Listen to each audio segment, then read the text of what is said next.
Toujours dans la rubrique « Les plombiers perdent de l'argent sur leurs interventions », voilà un exemple concret qui vient de se passer là maintenant.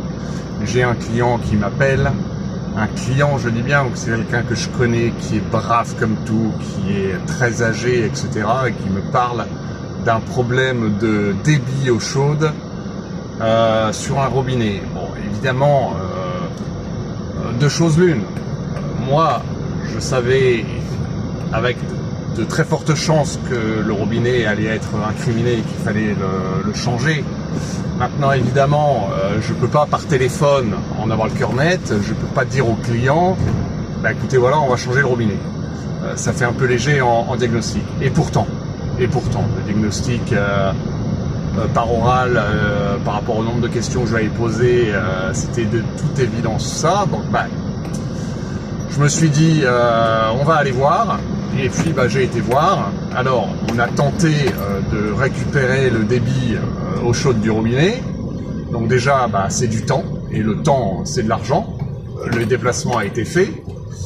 Et puis au bout d'un certain temps passé dessus, eh bien on se rend compte que le robinet est complètement HS et qu'on perd son temps. Donc eh bien évidemment je n'ai que d'autres choix que de remplacer le robinet. Mais bon, je ne peux pas avoir tout dans mon camion, alors bah évidemment, voilà. On se déplace, on intervient, on essaye de dépanner, et on se retrouve les bras ballants avec 0 €.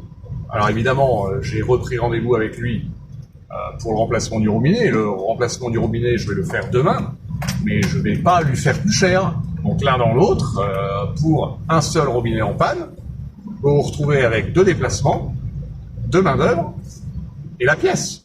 C'est ce que je devrais facturer, mais je vais lui facturer un déplacement, la pièce et une main-d'œuvre. Donc voilà comment des plombiers peuvent finalement perdre de l'argent sur les interventions.